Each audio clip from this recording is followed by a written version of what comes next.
Welcome to SEO Conspiracy.com. This is your alternative SEO news of the week. And this week, we got the biggest Google news I've heard in maybe the past 8 years. So, what is it about?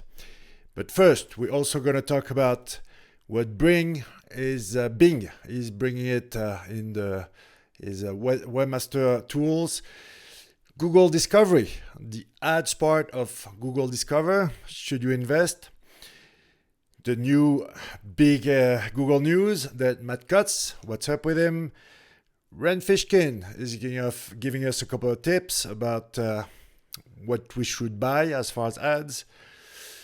Google and guest blogging, paid links, what's the deal? Then future page experience layout update coming up. Google as well. New age cloaking. What is that? Google is fighting counterfeit goods. How is it doing it? And pandemic backlinks. Some borderline black hat, not so black hat. Backlinking. Okay, let's go, guys. So we are moving into the browser. And to start with, yes, Bing is helping the webmasters to check if everything is okay on the site. It's not a very in-depth audit. It scans the site and checks out if the basics are okay. So, yes, use it. Bing is a search engine. You should register your website into the Bing Webmaster Console. I also use the Yandex as well. And you probably know the Google Search Console. But yeah, use all three. And thanks Bing for bringing in this new feature into the mix. Always useful. And it's free. Now, Discovery ads. Oh, yes, I forgot. All the links to this news of the week are in the show notes on SEOconspiracy.com. So if you want to check everything, SEOconspiracy.com. This is week 25 of June. So all the links are there. Yes, so Google Discovery. You might have seen Google Discover. It's popping up on the homepage of the app on your mobile, on also the google.com homepage, YouTube, and sometimes also Gmail. Every time there's a new way to buy ads anywhere, I advise to go for it right away. This is the best undervalued attention right now. If it might not work for everyone, but throw a coin in there and see if it works for you. It's cheap right now. Soon it's gonna be blown up by all the brands, and you never know. So I'm gonna try it, and you should try it. Let me know if you try it. Oh, now we are diving into the biggest news at Google that probably I've heard in the past 8 years. Yes, Amit Singhal, the guy who made Google search, anti-spam, the relevancy, basically the Google as we knew it when I started in 2004, left. Then machine learning, deep learning, AI, whatever you want to call it. I think, in my opinion, it's more deep learning than anything else. RankBrain, BERT, Hummingbird. Basically, it's the boss at Google. It's all automated. And it lost the battle. It lost the battle of sorting out information with nuance, with granularity. Right now, Google is worse than it was 3 or 4 years ago.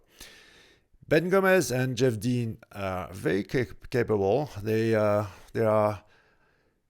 proven that they've done their part, but I think their vision was limited. And two guys at the head of a company like, remember, it's Google, the search engine. Alphabet is the mothership.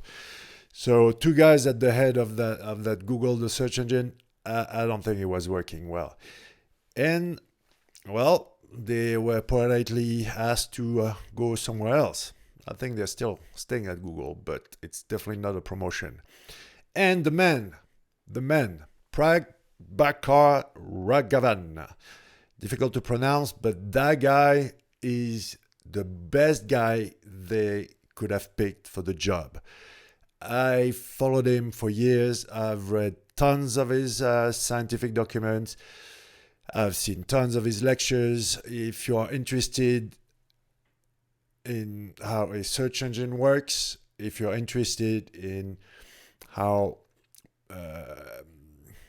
I always don't like to use that term in artificial intelligence, but you know what I mean. How algorithms are helping out humans.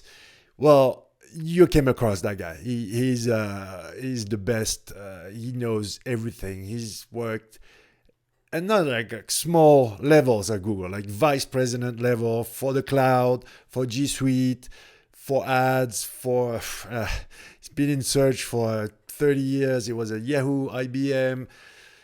Yes, that guy, if there's one guy today who can make a better Google, like overall, that's him.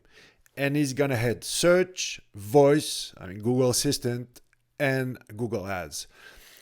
He's the king of integration. If my bio reads Search Engine Hacker, and yes, I do read the scientific papers, I do read the patents, but I also want to know who are the men behind those algorithms. Check him out. This lecture is very interesting. If you search him on YouTube and you look for the day one keynote of Cloud Next 18, he's explaining how he's integrating G Suite and some features so smart, like, Smart Reply, for example, which saves up about 10% of our time in the inbox. Or also a video that I could recommend, how to be there for every twist and turn of the customer journey. Very good. Consumer behavior and algorithm design. That's a few years old, but that will tell you everything about his vision on how a search engine works. And of course, the most important 5 things I learned from a great man. He's talking about Dick Karp, his teacher at, what is it called? Yeah, Berkeley. And I also love the vision that Prabhakar is bringing in, because it's productivity, it's elegance in simplicity.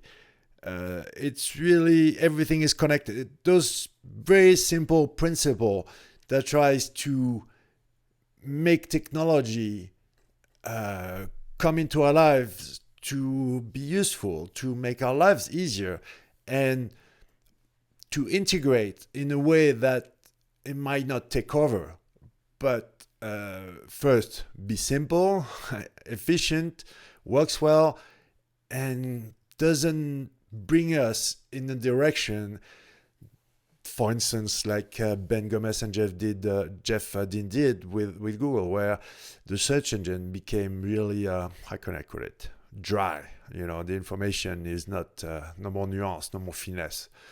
So, yep, big news. And if you want to know where Google is heading, know everything about this guy. He's the man. If it doesn't end up CEO, I don't know. But this is definitely the right choice for Google right now to level up. And Matt Cutts. If you are new to SEO, you might not know who Matt Cutts is, but I learned so much from Prabhakar, but also from Matt Cutts. Or what Matt Cutts was not saying was almost as important as what Matt Cutts was saying. First, he was Google guy on Webmaster World. Then he became Matt Cutts. He was employee number 68 at Google, so been there for a while. But I think SEOs and webmasters just killed him. He couldn't take it anymore. He's a real cool guy, very knowledgeable, and I think he's doing some good working at the government level for the US Digital Service. And there's a job application. The TED Talk is also very interesting, how he's bringing in technology into government. Not an easy task. If you want to work with Mad Cuts, might not be a high paid job, but certainly very, very, how could I say, fulfilling. And if you want to know about Estonia, if you want to know about the country that is definitely the most advanced digital society in the world, as quoted by Wired, well, check out how Estonia is doing it. And this is the way to go, Everything is digital today, and government everywhere in the world are more or less advanced as far as digital goes. So how do you fit in? You got skills, you got knowledge about digital. What are you doing with it? How are you helping out? Myself, I've been helping out the private sector a lot more than the public one, but that might change. It's something I'm definitely considering. Ren Fishkin with his new tool, how's it called? Spoctoro. Yes, Ren, I give you feedback on your tool, and I think it's useful. The free version, not so much, but yeah, it's geared towards trying to figure out what your audience is listening to, what your audience wants. Very powerful tool, not cheap, but I see a lot of potential in what Rand is doing with this new tool, and he's throwing out a couple of tips on Twitter about what is the undervalued attention right now. Podcast ads, especially if you do them embedded, meaning the host is giving out the little talk about the ad instead of having a mid-roll, pre-roll, that kind of ads. Yes, I agree, Ren. Podcast ads are low cost, high relevancy, and the hosts are trusted sources. Direct ad buys on relevant sites. Yes. And of course, email sponsorships as well. You should pick out a site that is already ranking on your keyword, if it's a press, guide, directory, whatever. If that page is displaying some ads, contact them, and you can even rent out the whole page. Ask them how much is the whole display for that page. It's a quick trick. Get visibility inside the websites which are already ranked on your keywords. Influence marketing, even micro influence, I would say. You could go micro or micro if you got a lot of money by about some big influencers, but micro influencers is a trend you should look at. I think it works. And content marketing, of course. I love content marketing. It's requiring more creativity. It has the best ROI ever, and it does take time and or money, but I agree with you, Ren. Nothing better right now as far as undervalued attention, podcast ads, direct ads, influence marketing, and content marketing. Google. Janmu, again. All guest blog post links should be no followed, paid or not.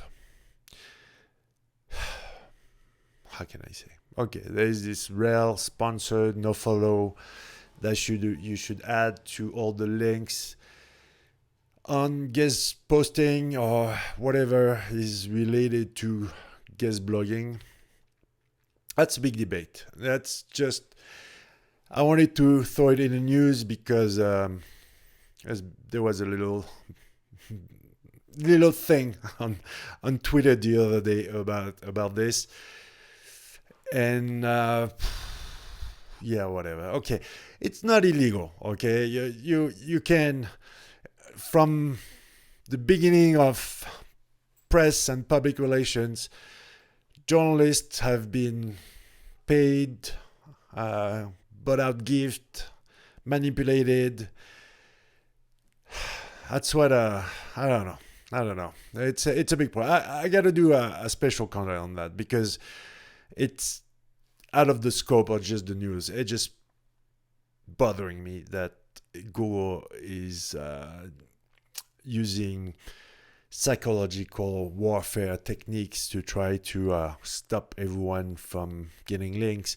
Yes, like run fish, and I say content marketing, producing great content is the way to go. But that's also the most difficult. Only the top 1% of the content creators pyramid is able to produce amazing content that will draw attention organically. What about the rest?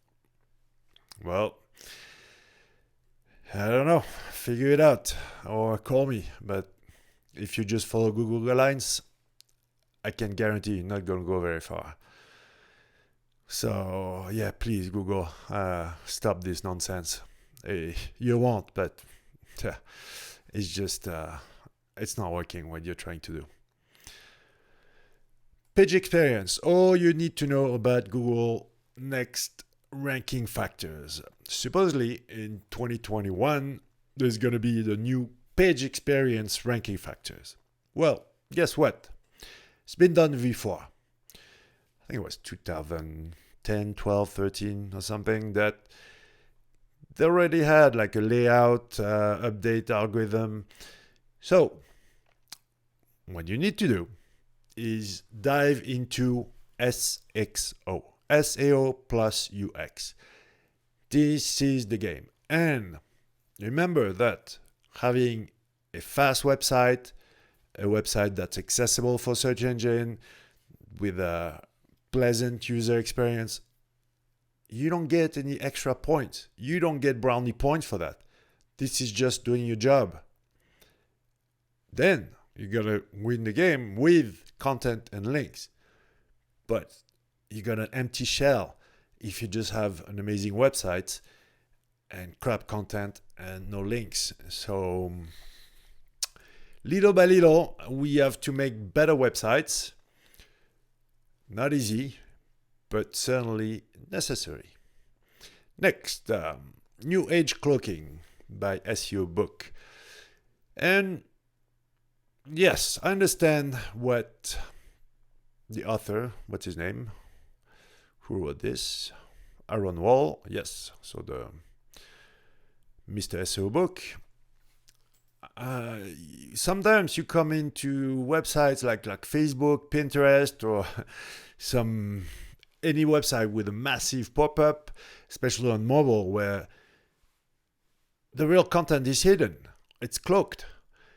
It might be hidden with a not like spammy black hat technique or technique that is used by black hats to put out a different content for robot and users. But I think the trend is really going overboard. Like all those paywalls, yes, I mean, you get my click, you get some ad revenues for your CPM, but I can't read the content. That's cloaking. So think about it. And cloaking is not a crime. Check out incloakingveritas.com by my former student Patrick if you want to apply cloaking in a totally white hat manner. It's about changing the internal linking. That's my specialty, the topical mesh, semantic SEO, and how you need to reorganize content. And most of the time, I use cloaking because for the humans well, you need the mega menu, you need links everywhere. And for Googlebot, I want a perfectly pure, less is more internal linking. So what do? We use cloaking, and it's totally fine with Google guidelines. As long as you don't touch one comma of the content. Next, Google to allow removal of counterfeit goods from search results. That's funny. So they put out a form where you see some fake stuff online. You can tell Google to remove it because they've not been able to fight it from an algorithmic point of view. Never been. And I think it's way too big for them to really try to solve it on a algorithmic level. For example, if you on google.com in English search for cheap Louboutin shoes, Louboutin, the French shoemaker, expensive shoes, well, it looks a little bit cleaned up. I think we might find some shady websites if we look closely. Here I see parlamento.cv. That's definitely a hacked website. Let's check it out. Association of American Colleges and University. But they forgot to put the redirect, so it's not throwing me out of the website to go into the Louboutin, fake Louboutin sellers. Same here with the Ipswich and District Historical Transport Society. But if we go to the French search, Louboutin pas cher, well, number 2, I see definitely, this is funny. I see this is a hacked website for sure. But it seems like the hackers had trouble with the code. I think they had a problem because usually it redirects with the shop, or maybe it's my brother blocking it because I'm using Brave. No, checking on our brother. It's not working, but the other day was working. Anyway, if you search for Louboutin pas cher or cheap Louboutin shoes or cheap Rolex or things like that, you most likely will end up on a hacked website that has a sneaky redirect. And I guess because Google was never able to fight it, now you can fill in a form and help them fight fake goods. Go Google. To end up the news, something fun. In the era of public or private blog networks, the art of putting a backlink in what's called a spot is kind of lost. And for sure, the art of putting a backlink in anything charity oriented, surveys, whatever it is, always been something that a good link builder was looking after. And on Black Hat World, the famous Black Hat SEO forum, not so Black Hat anymore, there's this Get This Pandemic Backlinks guide where the guy is showing how you can get backlinks from Canvas, Litchi, Aristocard, MyFair, Newsbreak, GoFundMe. That's just the tip of the iceberg. And the guy is showing 1, 2, 3, 4, 5, 6 spots. And then the rest of the guys are just, there's like 6 pages of posts just saying thank you. None of them build up on what this guy is showing and added any other spot. What is the world coming to, guys? I mean, come on. And so yeah, whatever. But what's funny is this guy, G. Will Digman, testing the effects of Web 2.0 pandemic backlinks, did a little test. And he only did it for 1 month, but he used the technique and he posted updates. And as far as we could tell, it was working. Too bad he stopped. It was in April and he stopped. The last post was end of April. What's the date here? Yeah. April 17th. So for 10 days he posted updates and it works. Of course it works. So now, afterwards, the spot is gone. You can't have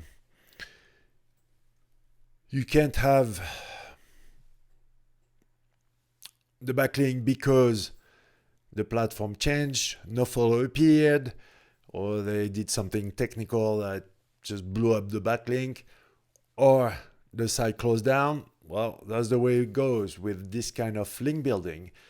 But it's free, just requires a little bit of creativity. And like everything else, sometimes just look right next to what someone is showing you in public, and you might find a way better spot than, by definition anyway, whatever is shown on a forum or on Twitter, or hey guys, I found this spot to put a backlink. It's burnt. It's not going to last. So look just on the side, or reverse, or on top, or bottom, just elsewhere. This is just a mindset, guys. Here you go. That's the end of the news. Thanks for watching. Until next week, take care. Thank you.